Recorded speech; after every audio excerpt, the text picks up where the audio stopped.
Hey, friends. I've got some exciting news to share. I'll be moderating the Middle Grade Luminaries panel at the American Library Association's annual conference this year in Philadelphia. It's happening on Sunday, June 29th at 10:30 a.m.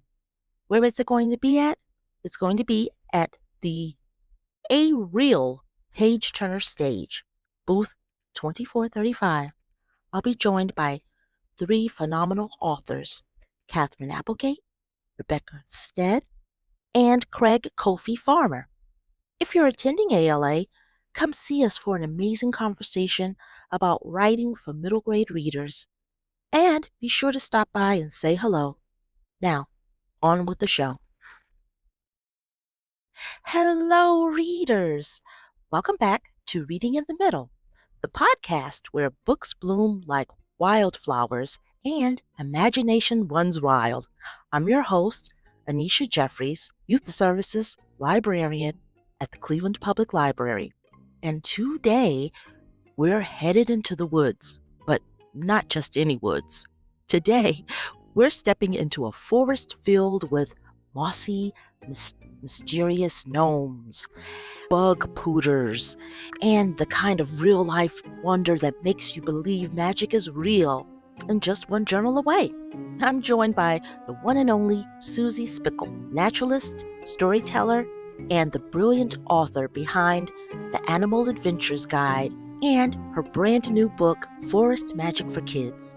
Susie has spent decades helping kids and grown-ups reconnect with nature, not just through facts and science, although she has plenty of those, but through play, folklore, and everyday enchantment. So, whether you're listening from a mountaintop or your apartment window, today's episode will remind you that magic is all around. You just need to know where to look. Hey, Susie, welcome to Reading in the Middle. How are you today? Great. Thank you so much for having me on your podcast. I'm really looking forward to talking with you today. Too. Well, you've created two incredible books that help readers discover the wild world, the Animal Adventurer's Guide, and then your latest book, Forest Magic for Kids. What's first sparked your love for nature and storytelling? Oh my goodness. I love this question because what sparked my interest is really going to excite you as a librarian. It was books. I love to read and I still do. And I was a big fantasy reader as a child. I love fairy tales and books about magic. And those books really invited me to go outside because so many of them take place in the natural world. Think of The Lion, the Witch, and the Wardrobe. When they go Yes. through the back of the closet, they come out into this beautiful little forest land, or Mhm. The Hobbit. I mean, so much of it is about the natural world. And I went outside looking for fairies and gnomes and magical adventures, which I'm still looking for. But in the process, I found that nature is pretty magical, that the real stuff, the science of nature, is just as magical and just as powerful as those stories that first brought me outside. You're right. I'm still looking for little gnomes and fairies as well. It is magical. And and Susie, you're both a naturalist and a writer. How do you those two parts of you come together when you sit down and write a book for kids? Oh, I feel so lucky because my work as a naturalist, which is really about helping people of all ages from all places connect to the natural world through kind of hands-on experiences, really informs my writing. So when I sit down to write the Animal Adventurer's Guide, that came from my love of animals. And what I've seen as a naturalist with children is their interest in animals. That's sort of like the hook that gets them to being excited about being outside. And the same was true with Forest Magic. I wanted to write a book that really celebrated the imaginative space that nature gives us as kids and grown-ups, that nature is unbounded. It's sort of a free space for you to just kind of dream up magical things and fantastical things and connect to nature that way. So that's that. I feel really fortunate that my work life really informs my writing life. I bet you feel like that too as a librarian and a I do. podcaster. Yeah. I absolutely do. I feel that way. And another thing is like we, as a librarian, I can invite our young people into different worlds by introducing them to, different books, right? Yeah, that's really similar to my work as a naturalist, where we might be studying like what lives in the pond, or we might be studying, what tracks you're finding in your neighborhood from the wild animals. It's different worlds. And then those worlds are really supported by all the fabulous books that are available in libraries. I'll think of all those great children's books that have nature as themes that run through it. And one of the things I love about both of your books is that you're inviting young people to respect nature, respect what's around them, and to let them for them to see what's around them. You invite them to slow down and really see like how a crack in the sidewalk might be a fairy portal. Why is it? Why is wonder such an important part of how kids experience nature? Oh, I just think that wonder is actually a really important part of how we all experience nature. It's Mhm. sort of the most remarkable thing. I mean, thinking about humans and our ancient past and how we once were really part, and we still are, but really part of the natural world. I think it's sort of hardwired in us to be aware of the things around us that catch our attention as humans. The crack in the sidewalk might be where some cool animals live, what lives in the trees, what birds you're hearing. And those types of things, I think, spark in many of us a sense of wonder and connectedness to the natural world. And I think we need more of that in our life, especially now when we're becoming so screen centric. Mhm. I am a big fan of the idea of putting down your phone and having real experiences that isn't intermediated between you and a screen, but what you can touch, what you can hear, what you can smell. It's multisensory. And I think that's also really important in the development of wonder in children and adults, is that multisensory piece of it. You're right. In a world full of screens and distractions, how can forest magic help kids feel more grounded and maybe even more brave? Yeah, wow. That's a fabulous question about feeling grounded. They've done a lot of studies now on the fabulous impact that spending time in nature has. And one of the things that's come to light is people of all ages who spend more time outside feel more calm when they come inside, and they're often feeling more focused. And it's that opportunity outside to kind of move your body, to be exposed to the sunlight, the air on your skin, the birds, the smells. All of that is going to help kind of key up all your senses and help you feel connected to the place that you're living in, and then more connected to you when you come back in, more connected to yourself. So I mean, have you experienced that? Do you, when you spend time, even if you're just walking like home or walking Hmm. from your car to where you work, Yes, tell me about when you might have felt like that. I feel like that every day. So I walk home, walk from uh, home to work and back and forth. And I do feel relaxed and I feel calmer, when I reach my destination. And just being outside, if it's in the sun or if it's in the rain or snow, I still feel um, one with nature, so to speak, if I want to say it like that. But I feel like, I feel a sense of energy, Yeah, yeah. if I can mention that. But yes, I do feel that way. And I love it, especially now that although it's still spring, but when outside, when the air is blowing on my face and I can hear the birds and the trees are just like moving, it's wonderful. It's a Yeah. wonderful feeling.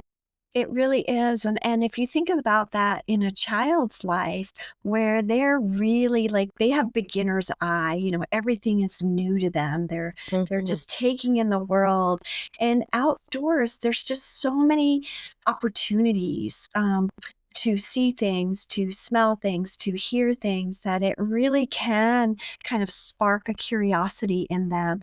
And, it also is physical. Like when you're outside, you might be moving through the physical world, and that's really great for kids. It's a great way for them to kind of have that big energy that we're always trying to contain inside. Like think Yes. about kids who come into the library and you're I want them to be a little bit quieter. Maybe if they ran around outside for a little bit before they went inside. That's like why they have recess at schools, right? So Absolutely. I mean, it's really important for us as people to move our bodies through the natural world and to have that big release of energy that comes with it. And that can help us feel more calm and centered and more curious about our world, what we see and experience when we're outside. Yes, and you could be curious even if you're 100 years old. It doesn't have to be, it's all ages. You can still have curiosity about the world, because I mean, we still haven't like seen everything. Yeah. Oh, I know. And it's not just all ages, but it's all everywhere. So lots Right. of times you might have people who are listening who live in more or urban areas, and you might think, oh, there's not nature there, but nature is everywhere. It is truly everywhere, and it is a great chance for you to kind of focus in on what is the wild things in my neighborhood. What are they? Looking up at the sky. There's birds everywhere. There's insects everywhere. There's certainly squirrels just about everywhere. So there's like that idea that you don't have to go anywhere special to have natural experiences. And that's really what I like to celebrate in my writing is this idea that nature truly is everywhere and it's accessible and open to everyone. And of all ages, all backgrounds, all experiences, it's a common experience that we all share. Yes, and I love in Forest Magic how in your book you don't need any fancy supplies, right? Just curiosity. What was your guiding principle when designing these activities? Because these are wonderful activities in the book. Well, thank you so much. Well, I definitely thought about what I've seen kids, because I work with so many kids, what I've seen really light them up.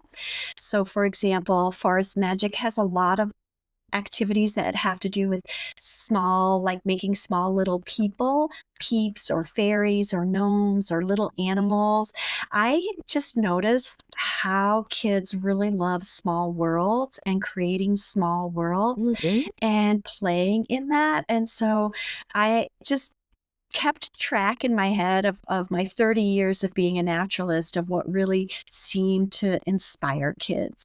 And a lot of it was small world play, kind of loose part play outside. That's the really imaginative stuff, like what a rock could be, what a stick could be, climbing a tree can feel like, all these things that are just kind of out there that you don't need any special tools or equipment for, but just your imagination. And when kids are given that opportunity and having that unstructured free play, I do think you see a lot of magic happen. At least I have as an educator. That's where I see the real sauce of learning and experiencing and connecting to their peers and connecting to themselves. There's a lot of activities in Forest Magic that a child could do on their own. And I think that's important too, like learning how to entertain yourself without a bunch of friends or without your screens or without fancy toys, but just rocks and sticks and leaves and it's all there. And it again, I come back to I think it's hardwired in us as humans to want to play like that. It's very free form. It is. It's about discovery, and there's something so powerful about keeping like a secret notebook, right? Um, and how like something like that. How can rituals like these, like that, shape a child's imagination and connect them to the world? Well, I love the secret notebook, a diary. I had one of those diaries as a kid that had like a little lock and a key.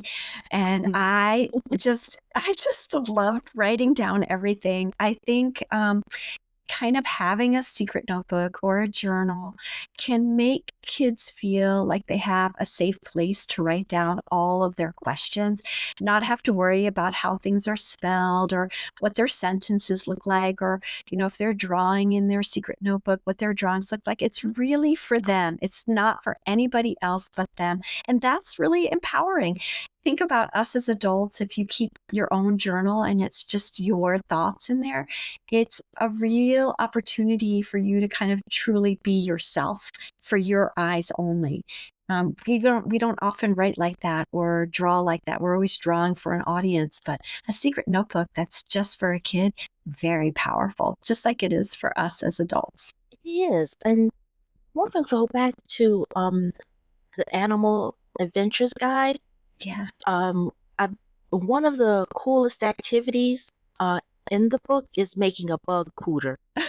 The listeners who don't know, can you tell us what that is and why it's such a hit with kids? Oh my gosh. Well, first of all, the name is such a great name for Sure a is. tool, pooter. It's named after a guy, John Poos, who was an entomologist. And a pooter is a little, it's like a bug vacuum. So it sucks the bugs into a clear container so that you can see the bugs without having to touch them, because bugs can sometimes make people uncomfortable. They're worried they might get stung or bitten. So being able to pick up a small bug without having to touch it and get it into a container so you can look at it and then let it go free. So a, it's a simple design with straws and some screening, and a clear container where you kind of suck in, like you're the vacuum and your air is sucking in the bug, but you don't suck the bug into your mouth because there's a filter. I like nature, but I don't want to eat it like that. No. No. And then the little bug is in the container, and it's a great way for you to use a hand lens or just get a real close look at it without having to touch the bug or be able to pick up a bug without hurting it. So bug pooters are great, and there's a fabulous, simple activity kind of a design on how to make one that costs really no money. It's straws, a pantyhose, some rubber bands, some saran wrap, and a plastic cup. Oh, and a little bit of clay. So, It's nice. are you going to make one? You want to try it? I'm going to make a bug Yeah. pooter. Yes. And I like saying it, so I'm just going to I know. tell everyone, guess what, everyone? I have a bug pooter. It's good. It's good to pick up other things too, like if you have glitter, you can pick up your glitter. Yes. Right. You know, so for both of your books, Forest Magic, which feels imaginative and mythical, while Animal Adventures Guide is hands-on and scientific, but they work well together. How do you balance fact and fantasy in your work? Yeah, I just really like to dig into the stories before I get to the science. And I think kids have really like their whole life to learn how the world works, how nature works.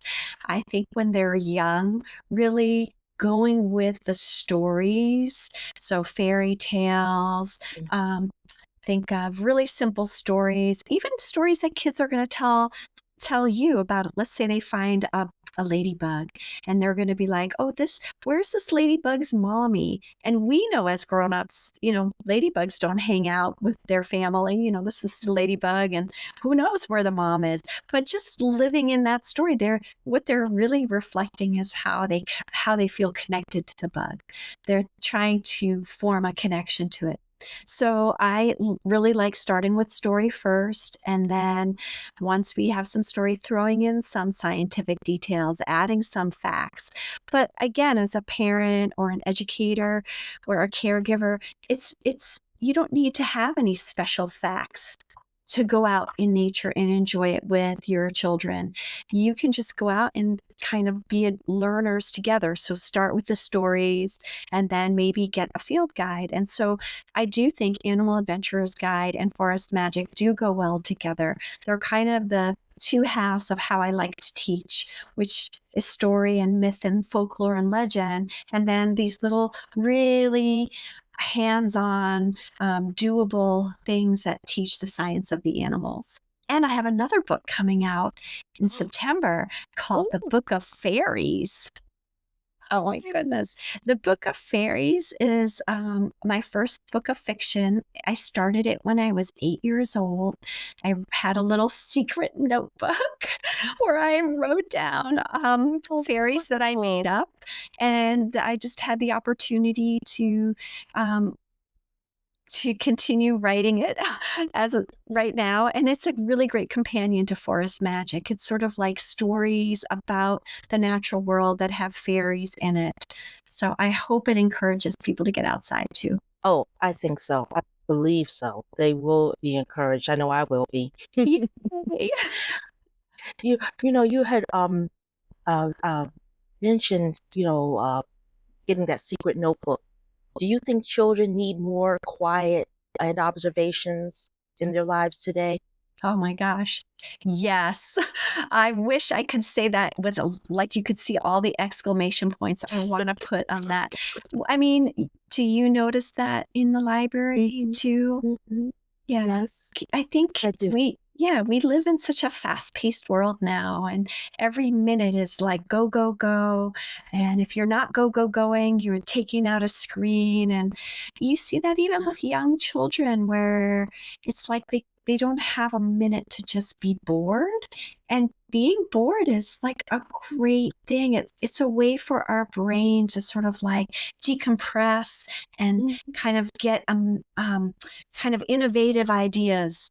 And if we're always so busy and noisy with our lives, we don't have that. I mean, what do you think about Yes, that? I do. I agree. And when someone says they're bored, it's always seen as a negative. Like, I'm bored. But you can always find something. I've never been bored in my life. Never. I was always doing something as a child, and I didn't grow up with screens. So you know what that was like being born in the 1900s, right? We didn't have any of that. So, you found your own magic, so to speak. You found your own uh, way of doing things, whether I was in the backyard uh, doing things, just using my imagination to just have fun. And I look back on that and I say, wow, and I love quiet moments. Even now as an adult, I'm an only child. So I always had to find things to do.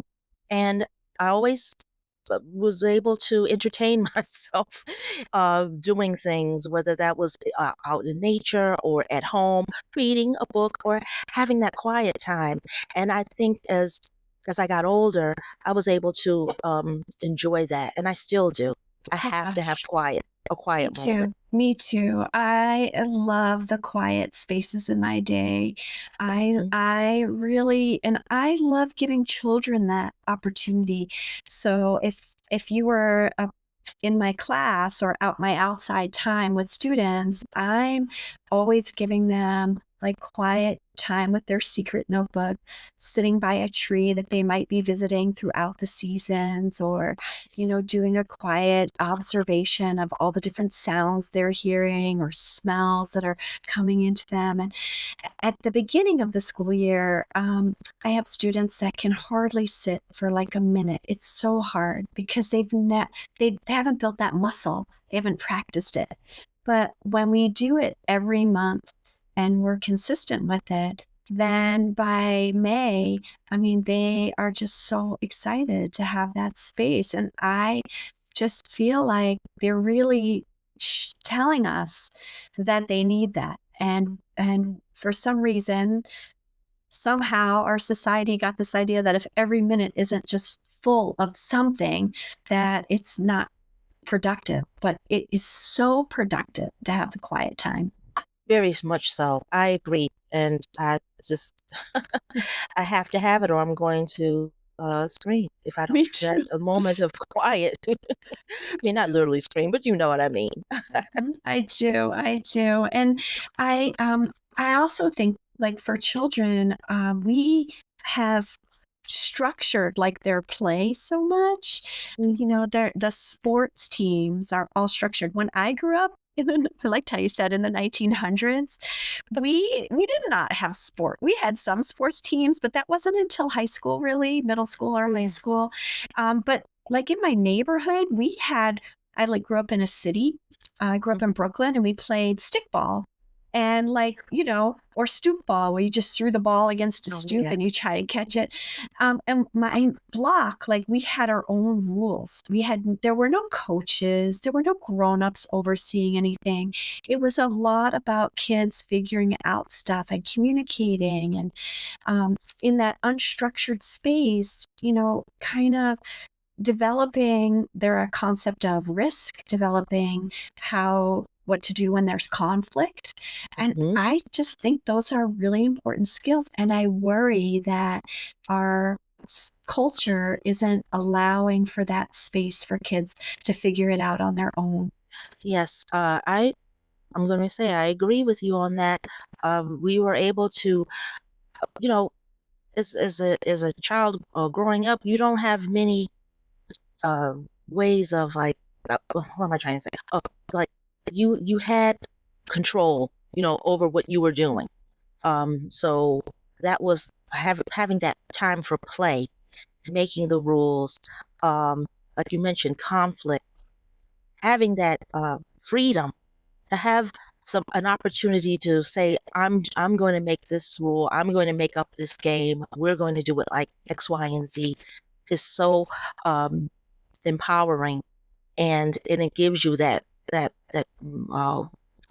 way to have the freedom to do so. Do I sound like I'm talking in circles? No, I I, understand what but you're but saying. you understand what I was saying? Yeah, Yeah. So, definitely. you want young people to be able to grow and have that. And I grew up. I mean, I live in Cleveland, so I grew up in the city of Cleveland, as a young person. And whether or not we were making up our own games. You mentioned the stoop. We used to throw a ball against the wall. We'd have three people against the wall. We'd throw the ball against the wall. Whoever caught it first, now they would be the person to throw the ball. So it was like that kind of game what we would make up, and just having fun and doing that type of thing. And I didn't even know, what, that was also exercise. Right, right. I mean, like, we don't think about that, but the kids they really should have the right. All children should have the right for play.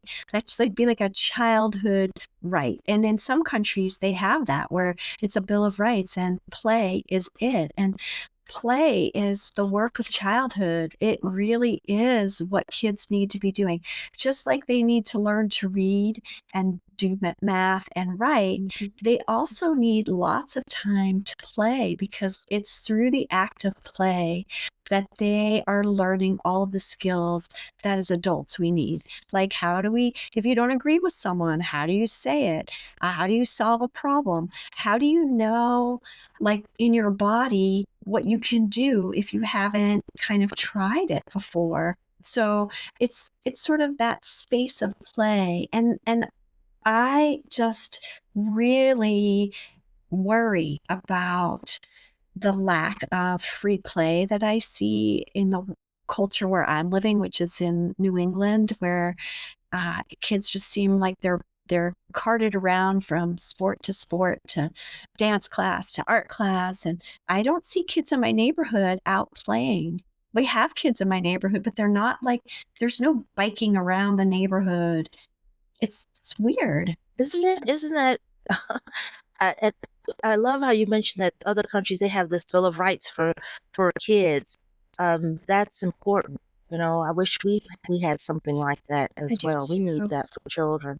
We really do. And I mean, I don't want to sound like I'm blaming kids, because it's not about any kind of blame. Like, these kids these days, they don't know how to No, no, no. play, right? Oh, of But course. it's Right. it's about us as adults kind of Hmm. opening the door up and modeling for them some ways of playing, creating those opportunities for our schools to be thinking about, Yes. what do kids really need? They need some space to move their bodies, to play, to manipulate things with their hands, to fail, to not always be successful.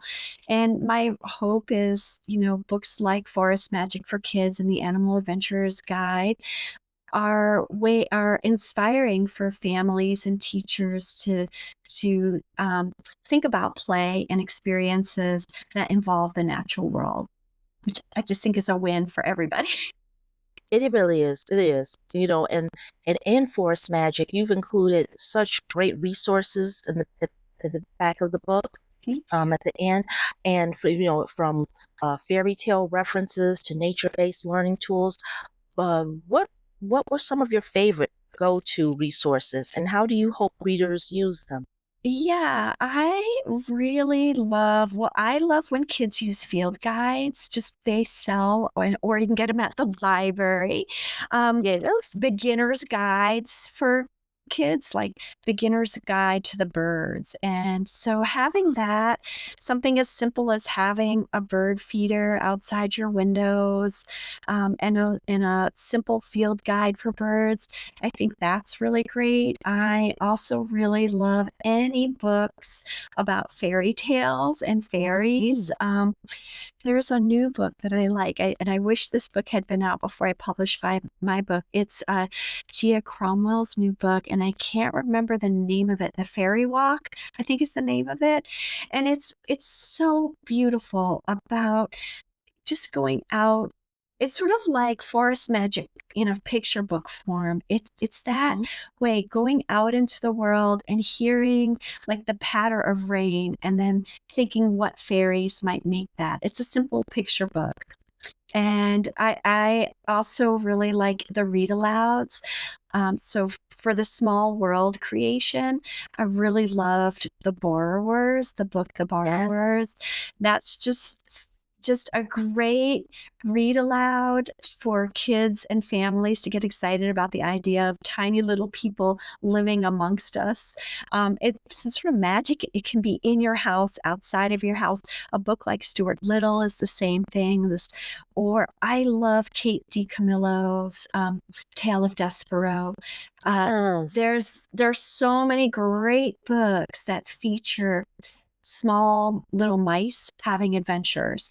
And The Tale of Despero and Stuart Little are two of my favorites. And reading those out loud and then going outside and, you know, building a little place where Stuart Little could live or Despero could live later on. That's just juicy for me, and I think exciting for kids. Very exciting. I remember in the 80s, they had a show called The Littles, Oh, and yeah. I enjoyed watching that. The little tiny people, they had their own little world. Yeah. And something like that is magical, and I love that. So I'm glad you mentioned those two books. I 'Cause- love it. I just have to add the one book that was really inspirational for me as a kid. They just reissued. It's called Gnomes, and I can't remember the author's names on top of right off my head, but it's Mhm. just Gnomes, and it's this big book. And my parents, I don't think they got it at like a books flea market, and they just kept it out. And we had a lot of field guides in our house growing up, and I remember I came across this book and I thought it was a field guide of real gnomes. I mean, it looked to me like this is for real in my 8-year-old eyes. And so I spent a whole like 2 years looking for gnomes.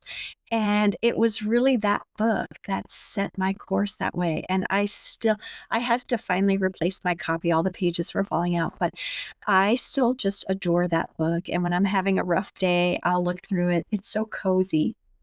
It Yeah. is cozy. I remember when those books were very popular. My mother got me a laundry bag, and it had the gnome on there, and it had drop here on there. But they were very popular. I remember growing up too. Yeah. Yes, they had those long, tall hats, red Yes. hats.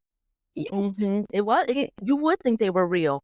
I did, and who knows? I'm just gonna be all forest magic-y and say, "Maybe they are." Right? Maybe you never know. Never know. You never know, and I'm not gonna stop looking for them. Don't. Thank you. Don't stop looking for them. You either. No way. Susie, with your books, if a librarian or an educator were planning a nature story time or a STEAM program using your books, where would you tell them to start? Well, I think a really fabulous and magical topic is mushrooms. And mushrooms are very popular right now. Like if you go anywhere, everything's got mushroom prints. So, and there are so many fabulous brand new picture books out about mushrooms. The Humongous Fungus, the Book of Mushrooms. I mean, like it's on fire. Mhm. And there's something a little bit dangerous about mushrooms because we all know that some of them are poisonous. So there's like this kind of like, ooh, mushrooms. It's a little bit thrilling. And it's good to know that when you handle a mushroom, even if it is poisonous, just touching it will never kill you. Like you can't get the poison in you in just by your hands. If you have very young children, you do want to watch this carefully, but with early elementary age children, kindergarten and up, really, spending time taking apart mushrooms, and you can get mushrooms from the grocery store and Mhm. dissect them, take them apart, look at them, learn the different parts of them, find out kind of what they smell like. And if you're using mushrooms from the store, you don't have to worry at all. They're safe. Yes. Um, and you can do a spore print where you take the cap of the mushroom and you put it down on a piece of dark paper. You cover it up with a glass and you leave it overnight. And then when you come back the next day, the spores, which are kind of like the seeds of a mushroom, not quite seeds, but seed like, will drop out and leave a beautiful print of the mushroom cap. And you can Wow. then cover that up in like a laminated or contact paper, or just hang them up. And if you do feel confident, you can go out and go on a mushroom scavenger hunt where you can find mushrooms that, are as small as your pinky or would make a good umbrella for a gnome, or Mhm. mushrooms come in all shapes and sizes and colors. I could go on. Mysterious mushrooms would be what I would really go into. And you can make a model of them out of clay. Listen to me. I'm going on. I have a mushroom madness. Oh, no, but that's a great start. Oh, With mushrooms, you're right. and then let's Um, just think of all the fairy tales that have mushrooms in them.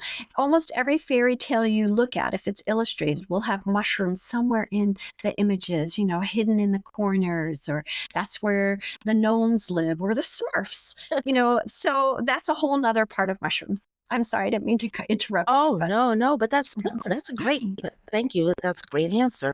And I would be insane if I did not mention these beautiful, gorgeous illustrations by Rena Metalino. They are yes. so delightful throughout the book. Can you tell us about collaborating on the visual storytelling and how did your words and her illustrations come together? Because they're just beautiful. Well, I hit the jackpot. I mean, she is so talented, Renia. She is amazing. We actually have never talked, and that's pretty par for the course for when publishers are putting together a book. The author does the writing, and then they find the illustrator. And I was so, so fortunate that my publishing company, Gibbs Smith, sort of said, "Hey, what do you think of these different illustrators?" And they sent me like five to look at, and hers really stood out. And I got to say, I really like, this one and this one, but she was my number one. And they also agreed. And then she just brought such whimsy and magic to the Yes. pages that Yes. when I got my copy of the book, my first author's copy, I cried because it was a book. It looked like a book that I had dreamed about as a child. Like I was like, this is the book that I Yes. wanted. Yeah, I so agree. thank you. She's so talented. She's also doing the pictures to the Book of Fairies because, again, they're kind of like a companion. And I haven't gotten the hard copy yet, but I've seen the galley of it, how it's coming together. And Mhm. it's going to make me cry even more because it is just so perfect. Her artwork is spectacular. And you can follow her on Instagram. She's got great posts. I definitely will. You're right. Just opening the book, I'm like, this, I would have devoured this. The pages would have been falling off had I had this as a young person. That's And making it's my just day. It is just magical. So listeners, you have to get a copy because you're just going to fall in love. And I want to ask you, Susie, what advice would you give to kids or families who want to explore nature more deeply, but might feel unsure of where to start? Yeah, I think the best thing to do is to go outside because that's where it's really happening. And you can start slow by just tuning into your senses. So, stepping outside and getting quiet and kind of seeing how many different sounds of nature can you hear. And then open up your eyes and look around and let your eyes draw you to what seems exciting and interesting Yes. because we're such visual beings as humans, and often it's our eyes that take us to the place that we are curious about. So let your eyes be your leader and follow your eyes. And I'm also, this sounds very strange, but I'm a big sniffer. I think nature is just full of smells, and smell is such an evocative sense. And it goes into our brain, into this spot that we don't even really have words for. But when you smell something, it it can evoke a memory, it can create a memory for you. So I like to go on sniff walks where we just sniff the leaves or sniff the trees or sniff the air. And I think trying different times of the day is a great time. What's different between the morning and the afternoon? And even going out at twilight when the world is beginning to darken up a little bit. And if you're really brave with your family, you can go outside. Maybe you just stand out on your stoop or in your backyard or on the corner in your neighborhood and look at how nighttime looks like. And all of those little like steps and little tastes are just going to feed your imagination, your curiosity, and bring you a lot of joy. And as the scientists have shown, really kind of help calm you down and kind of create some focus in you. Oh, that's a wonderful answer. Thank you, Susie, because when you mentioned smell, I know it sounds crazy too, but I can smell the seasons. So winter, you can smell winter, you can smell fall, summer, and spring. And and you're right, they can, smell brings out a memory that you may have, whether that's smelling like hamburgers, uh, frying outside, and it just brings back some memories. It's important. And thank you. I Yeah. agree. I think too, smell is so connected to breath and breathing. If you take a Mhm. really big sniff, if you're bringing in odor into your nose, you're also really breathing. And you know, deep breathing, yoga breathing, meditative breathing, whatever you want to call it. I like to do smell breathing because, like smelling a flower, right now where I'm living, our lilacs are just finishing up. And I was walking my dogs, and I basically felt like I wanted to eat the air. It smelled so good. And that deep breath, like I was just like, oh, the lilacs. I could feel like my whole body responding to the deep breath. And I wasn't even really aware that I was doing breath work. I was just sniffing. So everybody go on a big sniff walk and you'll Yes, benefit. Your breathing will benefit it sure will. Because sometimes we forget to breathe, right? all the And time. so it's good to go out there and really just take it all in. Exactly, exactly. Susie, are you ready? Here we go. It's our lightning round. I'm ready. Are you ready I'm for ready to some roll. forest magic fun? Mhm. Ready? Go. So I'm going to ask you some questions, and you're the first thing that comes to mind. Okay? Got it. Favorite fairy tale growing up? Rapunzel. Magical creature you'd invite to tea? I would definitely invite a unicorn. I've been looking for unicorns my whole life. Best snack for an elfin picnic? Strawberries. One thing you always carry in your nature adventure bag? I like to carry a little flashlight. I Nice. can look in the Your, cracks and crevices. yeah, your personal elf or fairy name? Sparkles. Favorite magical season of the year? Winter. Moss garden or mushroom circle? Mushroom circle. Your perfect forest animal companion. I would love to have a little otter, a river otter, be my companion. And that's just because they're so cute. They are. Which would you rather find, a wand or pixie dust? Pixie dust because it makes you fly. Yes, absolutely. And Susie, if you could give every child one piece of forest magic to carry with them forever, what would it be? Don't forget to go outside every day that you can. Agree. Just don't forget. It's important. Don't forget that. I know. There's so many things that take us away Yes, from it. there are. And don't get distracted. Don't be distracted by the screens. Just go out there. Right, Susie? Yes, I was going to say, don't go outside with your screen. I see so many people walking around. They are walking. They're out on hiking trails and they're walking with their screen in front of their face. Maybe they're checking the map, but I think to myself, just put it in your pocket. It's such a draw for us, but it pulls us away from what's really right in front of us. Susie, where can our listeners find you?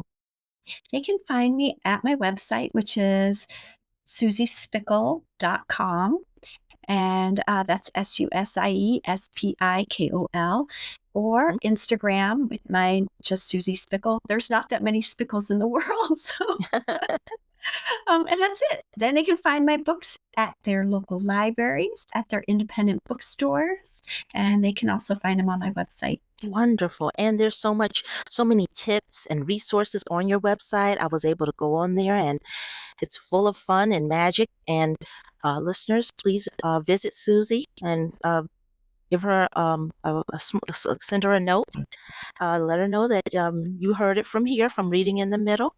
Yeah. And, let her know. And Susie, I want to thank you so much for being a part of this podcast, sharing all of your wonderful whimsy, fun information with your wonderful books. I just had a ball and a blast. I just thank you again. Oh my goodness. I want to thank you right back. And I wish that Cleveland and New Hampshire were closer because we would have so much fun outside together. We would find some pixie dust and we would we would have really fun. We really would. I mean, we grew up in the same time, I know. So we understand, we didn't grow up with the screens, so we could just, put our screens away and we don't have to really like take them and look at them. We'd be able to be one with nature and really like absorb it and accept it without having to say, oh, where's my phone? Exactly. Maybe we'd even finally find a gnome. We would. And a unicorn. Oh, yeah. Oh, I'd love that. I wouldn't tell a soul. It would be our secret. Put it in our secret book, right? Keep it in our secret notebook. Yes. And that wraps up this joyful journey into the magic of the outdoors of Reading in the Middle. A huge thanks to Susie Spikol for being with me and reminding us that whether you're making a bug pooter or building a fairy ring, nature is for everyone, no matter where you live or how old you are. If you loved this conversation, check out both of Susie's books, The Animal Adventurer's Guide for Fun, Fact-Filled Wildlife Activities, and Forest Magic for Kids, for storybook-inspired quests that bring the outdoors to life. You can find her books at your local library and your independent bookstores. And don't forget to follow and rate Reading in the Middle wherever you get your podcasts, and share this episode with the curious explorers in your life. Until next time, stay curious, keep imagining, and always happy reading in the middle.